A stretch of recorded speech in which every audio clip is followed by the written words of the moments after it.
Welcome to साथ शिक्षा। I am Sumit सानू। इस वोकैबाइट में हम ऐसे वोकैबलरी डिस्कस करेंगे जो सभी कॉम्पिटेटिव एग्जामिनेशंस के लिए इंपॉर्टेंट है और आपको इससे स्पोकन इंग्लिश में भी हेल्प मिलेगी। वोकैबलरीज 3 कैटेगरीज में होंगी। फर्स्ट, जनरल वोकैबलरी जो आपके एग्जाम्स में सिनोनिम्स, एंटोनिम्स एंड मिसस्पेल्ड के रूप में आते हैं। Second, one word substitutions and third, idioms and phrases. हर एक वोकैबलरी का मैं इंग्लिश और हिंदी दोनों में मीनिंग बताऊँगा। इन वोकैबलरीज को मैं सेंटेंस में यूज करके भी दिखाऊँगा, जिससे आप इनकी मीनिंग अच्छे से समझ पाएंगे और आपको रटने की आवश्यकता नहीं पड़ेगी। तो आप इस वीडियो को लास्ट तक देखिए। वीडियो को लास्ट में मैं आपसे एक क्वेश्चन पूछूंगा जिसका जवाब आपको कमेंट बॉक्स में देना है। इस वोकैबलाइट की पीडीएफ का लिंक मैंने वीडियो के डिस्क्रिप्शन में दे दिया है, तो उस लिंक पर क्लिक करके आप पीडीएफ ओपन कर सकते हैं। तो चलिए स्टार्ट करते हैं।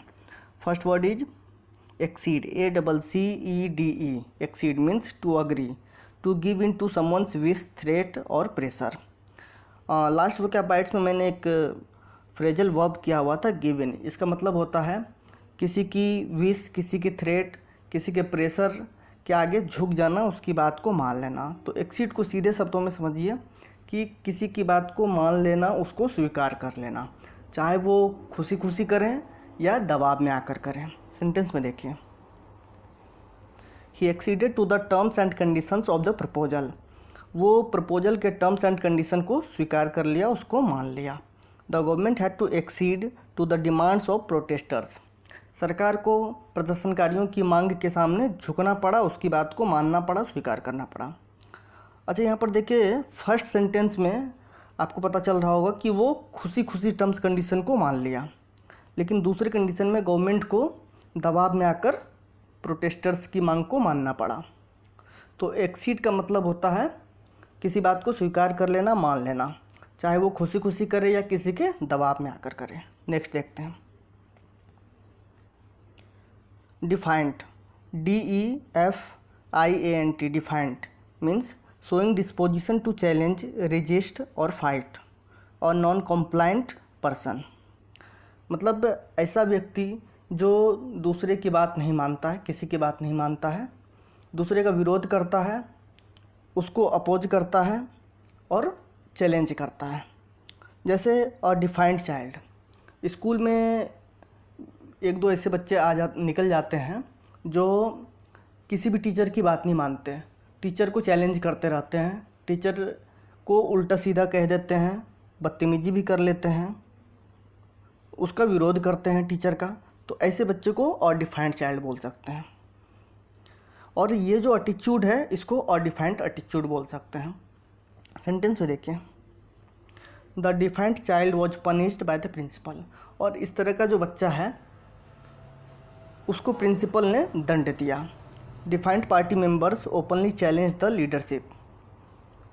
किसी पार्टी के अंदर ऐसा होता है कि कुछ नेता जो हैं वो पार्टी के लीडर, पार्टी प्रेसिडेंट की बात को मानना बंद कर देते हैं, उसका विरोध करते हैं, उसकी आलोचना करते हैं, उसको चैलेंज करते हैं। तो ऐसे पार्टी मेंबर्स को बोल सकते हैं डिफाइंड पार्टी मेंबर्स। तो डिफाइंड का मतलब हो गया ऐसा कोई भी व्यक्ति जो दूसरे की बात नहीं मानता है, उसका विरोध करता है, उसको अपोज करता है, उसको चैलेंज करता है। नेक्स्ट देखते हैं, spend thrift, SPENDTHRIFT। Spend thrift means spending money in an irresponsible manner. फिजूल खर्ची, ऐसा व्यक्ति जो खर्चा करने से पहले सोचता नहीं है। सेंटेंस में देखिए, since he is a spendthrift he always have to borrow money from others to pay credit card bills. वो बहुत खर्चीला है, फिजूल खर्ची है, उसे जब खर्चा करना होता है तो वो सोचता नहीं है, क्रेडिट कार्ड से खर्चा कर लेता है, लेकिन जब क्रेडिट कार्ड के बिल देने की बात आती है तो उसे दूसरे से उधार लेना पड़ता है। His spendthrift son spent all his savings in just a year's time. उसका फिजूल खर्ची बेटा उसके ज़िंदगी भर की सेविंग को एक साल में उड़ा दिया। तो स्पेंड थ्रिफ्ट का मतलब ऐसा व्यक्ति जो खर्चा करने से पहले सोचता नहीं है। अच्छा, इसी का अपोजिट है थ्रिफ्टी। स्पेंड थ्रिफ्ट का अपोजिट है, एंटोनिम है थ्रिफ्टी। ऐसा व्यक्ति जो खर्चा करते समय सोचता है, सोच समझकर खर्च करता है, जहाँ ज़रूरत हो वहीं खर्च करता है। सेंटेंस में देखिए, the thrifty family decided to own a second hand car instead of a new one. वो जो मितव्ययी परिवार था तृप्ति परिवार जो सोच समझ कर खर्चा करता है हर जगह, उसे जब कार खरीदने की ज़रूरत पड़ी तो वो नई कार की जगह एक सेकंड हैंड लेके पैसा बचा लिया, कम पैसे में काम चला लिया। The Tripti man purchased his own house with his savings. वो जो मितव्ययी व्यक्ति था जो सोच समझ के खर्चा करता था, अपनी सैलरी में से थोड़ा थोड़ा बचा के सेविंग करता था, और वो आज अपनी सेविंग से अपना घर ले लिया। तो तृप्ति का मतलब जो सोच समझ कर खर्चा करता है। अच्छा, मैं हर एक वर्ड की स्पेलिंग आपको बोल कर बताता हूँ। इसके पीछे क्या कारण है मैंने आपको पहले भी बताया। आपने गौर किया होगा कि बहुत सारे ऐसे वर्ड्स हैं जो अपने डेली कन्वर्सेशन में खूब यूज़ करते हैं, बट हमसे जब उसकी स्पेलिंग पूछी जाती है तो हमें नहीं आती, हम कन्फ्यूज हो जाते हैं। कहाँ पर ऐसा आएगा या डबल एस आएगा, ई ए आएगा या ए ई आएगा, ई आई आएगा या आई ई आएगा। तो इसलिए मैं आपको हर एक वर्ड की स्पेलिंग बोल कर बताता हूँ ताकि सुनने से आपको स्पेलिंग याद हो जाए। और जब मैं ऐसा करता हूँ तो आप भी मेरे साथ साथ अपने मन में स्पेलिंग बोलिए। अगर आपने इस तरह से वोकैबुलरी सीखा है तो आपसे एग्जाम्स में मिसस्पेल्ड के क्वेश्चंस नहीं छूटेंगे, गलत नहीं होंगे। नेक्स्ट देखते हैं। Surreptitiously, surreptitiously, SURREPTITIOUSLY, surreptitiously means something done secretly without anyone seeing और नोइंग, चुपके से। मतलब कोई भी काम जो हम चुपके से करते हैं कि दूसरे को पता ना चले, इस तरीके से करते हैं, तो उसको सरप्टिशियसली बोलते हैं। सेंटेंस में देखिए, the thief surreptitiously entered the house and got away with jewellery and cash. चोर घर में चुपचाप घुसा और ज्वेलरी, नकद, पैसा लेकर चला गया। 9-2-11 हो गया। While sitting in the classroom, he was surreptitiously playing game on his phone. कि जब वो क्लास में बैठा हुआ था, टीचर पढ़ा रहे थे, तो वो फ़ोन अपना बेंच के नीचे, डेस्क के नीचे रख के चुपचाप गेम खेल रहा था। मतलब टीचर को भी पता नहीं चला और उनके दोस्तों को भी पता नहीं चला। तो सरप्टिशियसली का मतलब चुपचाप करना कि दूसरों को भी पता ना चले, चुपके से करना कुछ काम। वन वर्ड सब्स्टिट्यूशन देखते हैं। Ambidextrous, AMBIDEXTROUS, ambidextrous, one who is able to use both hands equally. इसको हिंदी में बोलते हैं सव्यसाची। ऐसा कोई व्यक्ति जो अपने दोनों हाथों का समान रूप से इस्तेमाल कर सकता है। जैसे एन एम्बीडेक्स्ट्रस क्रिकेटर, अगर कोई बॉलर है जो राइट हैंड से भी बॉलिंग कर लेता है, लेफ्ट हैंड से भी बॉलिंग कर लेता है, तो उसको बोलेंगे एम्बीडेक्स्ट्रस बॉलर। कोई बैट्समैन है जो राइट हैंडेड भी बैटिंग कर लेता है और लेफ्ट हैंडेड भी बैटिंग कर लेता है, तो उसको बोलेंगे ambidextrous batsman. And ambidextrous musician, ऐसा कोई म्यूजिशियन जो राइट हैंड से भी इंस्ट्रूमेंट बजाता है और साथ साथ लेफ्ट हैंड से भी इंस्ट्रूमेंट बजाता है, तो उसको बोलेंगे एम्बीडेक्स्ट्रस म्यूजिशियन। एम्बीडेक्स्ट्रस चाइल्ड, ऐसा कोई बच्चा जो दाएं हाथ से भी लिख सकता है, बाएं हाथ से भी लिख सकता है। नेक्स्ट देखिए, ambivalent, AMBIVALENT, ambivalent means having two contradictory feelings at the same time, unable to decide between two things at one time. इसको हिंदी में बोलते हैं उभय भावी। ऐसा कोई व्यक्ति जिसके मन में दो विपरीत भाव एक साथ चल रहे हो, दो विपरीत चीज़ें एक साथ चल रही हो। जैसे देखिए, the party is still ambivalent about supporting women's reservation bill. अब सरकार वीमेंस रिजर्वेशन बिल लेकर आई है। अपोजिशन पार्टी जो है वो अभी तक नहीं सोच पाई है। कभी उसके दिमाग में आता है कि वीमेंस रिजर्वेशन बिल को सपोर्ट करें, कभी दिमाग में आता है कि नहीं अपोज करना चाहिए, और वो इन दोनों के बीच डिसाइड नहीं कर पा रहा है कुछ। तो ऐसी स्थिति को बोलेंगे ambivalent. He is ambivalent about quitting his job. उसे मन में आता है कि वो नौकरी छोड़ के किसी एग्ज़ाम की तैयारी करें, फिर लगता है कि नहीं ठीक है नौकरी ही करना चाहिए, और इन दोनों के बीच वो डिसाइड नहीं कर पाता है कि क्या करना है।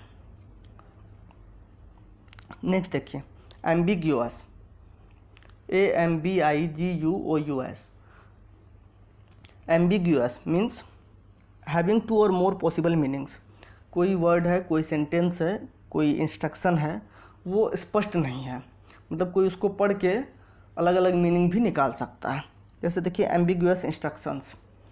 आपके एग्ज़ाम में क्वेश्चन पेपर मिला, उसमें जो इंस्ट्रक्शंस लिखे हुए हैं, इंस्ट्रक्शन में ये क्लियर नहीं हो रहा है कि ब्लू पेन से लिखना है ब्लैक पेन से लिखना है, उसको पढ़ के कोई स्टूडेंट ये मतलब निकाल सकता है कि ब्लू पेन से लिखना है, कोई स्टूडेंट पढ़ के उससे ये मतलब निकाल सकता है कि ब्लैक पेन से लिखना है। तो इसलिए उससे दो लोग अलग अलग मीनिंग निकाल सकते हैं। एन एम्बिगुअस क्वेश्चन, ऐसा क्वेश्चन जिससे पता नहीं चले कि आखिर पूछना क्या चाह रहा है, उससे हो सकता है कि दो लोग दो तरह की मीनिंग निकाल लें कि ये पूछना चाह रहा है। एन एम्बिगुअस स्टेटमेंट, कोई नेता है वो प्रेस कॉन्फ्रेंस करके स्टेटमेंट देते हैं, तो जर्नलिस्ट है, एक जर्नलिस्ट उसका कुछ और मीनिंग निकालता है, दूसरा कुछ और मीनिंग निकालता है, मतलब स्पष्ट नहीं है। अच्छा, अभी मैंने एमबी से रिलेटेड 3 वन वर्ड बताए, एक एम्बीडेक्स्ट्रस, एम्बीवलेंट और एम्बिग्यूअस। एम्बीडेक्स्ट्रस का मतलब दोनों हाथों का यूज कर सकते हैं। एम्बीवलेंट का मतलब दिमाग में दो विपरीत चीज़ें एक साथ चल रही हैं। और एम्बिग्यूअस का मतलब एक ही शब्द के, एक ही सेंटेंस के दो मीनिंग निकाल सकते हैं। तो एम्बी का मतलब देखिए यहाँ पर दो आ रहा है। अच्छा, लास्ट वोकैब में हमने एक और वर्ड पढ़ा था एम्बी से रिलेटेड, वो था एम्बीवर्ट। ऐसा व्यक्ति जिसमें दोनों का गुण हो, इंट्रोवर्ट का भी और एक्सट्रोवर्ट का भी। तो आप एम्बी से रिलेटेड चारों वर्ड को एक साथ याद रखिए। नेक्स्ट देखिए, इडियम है to be taken aback, means to be surprised और शॉक्ड, आश्चर्यचकित या भौचक्का रह जाना। सेंटेंस में देखिए, I was taken aback by the news of his death, उसकी मृत्यु की खबर से मैं आश्चर्यचकित हो गया, भौचक्का रह गया, क्योंकि कल ही बात हुई थी उससे। He was taken aback by the way his son spoke to him, उसका बेटा उससे जिस तरीके से बात किया वो भौचक्का रह गया, आश्चर्यचकित रह गया कि उसका खुद का बेटा ऐसे कैसे बात कर सकता है उससे। नेक्स्ट देखिए, to read between the lines means to understand the hidden meaning, मतलब किसी चीज़ को पढ़ के उसको ऊपर ऊपर नहीं समझना, उसका शाब्दिक अर्थ नहीं समझना, बल्कि उसके अंदर छिपा हुआ अर्थ समझना, गूढ़ अर्थ समझना, उसका भाव समझना। जैसे देखिए, to understand a poetry you need to read between the lines, अगर आपको कोई कविता समझनी है तो उसका शाब्दिक अर्थ से काम नहीं चलेगा, उसका आपको छिपा हुआ अर्थ, गूढ़ अर्थ, उसका मूल भाव समझना पड़ेगा आपको। They seem to be fine but reading between the lines you will feel that they are facing financial problems. अब मान लो किसी से हम मिले और उनसे मिलने के बाद सब कुछ ठीक लगा कि हाँ ठीक है, स्वस्थ हैं, खुश हैं, लेकिन हम जब चीज़ों पर गौर करेंगे, ऑब्जर्व करेंगे, तो पता चल रहा है कि उनको बहुत दिक्कत है, पैसे की किल्लत से गुजर रहे हैं। तो रीड बिटवीन द लाइन्स का मतलब किसी चीज़ को ऊपर ऊपर नहीं देखना, उसको गहराई में देखना, उसका मूल भाव देखना, उसमें छिपा हुआ अर्थ देखना। अब लास्ट वीडियो के क्वेश्चन का answer, what is the meaning of sentence he passed out in the classroom. इसका सही आंसर है third option, he fainted in the classroom. अच्छा, पास आउट का मतलब होता है बेहोश होना, फेंट का भी मतलब होता है बेहोश होना। एक और इडियम देखा था हमने, फ्रेजल वर्ब ब्लैक आउट, तो ब्लैक आउट का मतलब भी होता है बेहोश होना। तो पास आउट, ब्लैक आउट और फेंट तीनों का मतलब होता है बेहोश होना। अब आपके लिए आज का question, he was find for blank space traffic rules, इसमें ब्लैंक स्पेस की जगह क्या आएगा? ऑप्शन है आपके पास फ्लॉन्टिंग, फ्लॉटिंग, फॉलोइंग, ओबेइंग। इनमें से जो भी ऑप्शन सही आंसर होगा वो आपको कमेंट बॉक्स में लिखना है। और इस वोकैब में हमने जितने भी वोकैबलरी डिस्कस किए हैं उनमें से मोस्टली किसी न किसी एग्जाम्स में पहले पूछे जा चुके हैं, तो इसलिए इन्हें आप वीडियो की PDF से नोट करके रिवीजन करते रहिए। और यही कारण है कि मैं हर एक वीडियो में वीडियो की PDF ज़रूर दे रहा हूँ। ये वीडियो आपको कैसा लगा हमें कमेंट करके ज़रूर बताइएगा। अगर इस वीडियो से आपको आपके स्टडी में हेल्प मिली तो लाइक करके अपने दोस्तों के साथ ज़रूर शेयर कीजिए। और अगर आपने अब तक सार शिक्षा को सब्सक्राइब नहीं किया है तो सब्सक्राइब करके बेल आइकन प्रेस कर लीजिए, जिससे कि आपको नेक्स्ट वीडियो की नोटिफिकेशन मिलती रहे। Thanks for watching.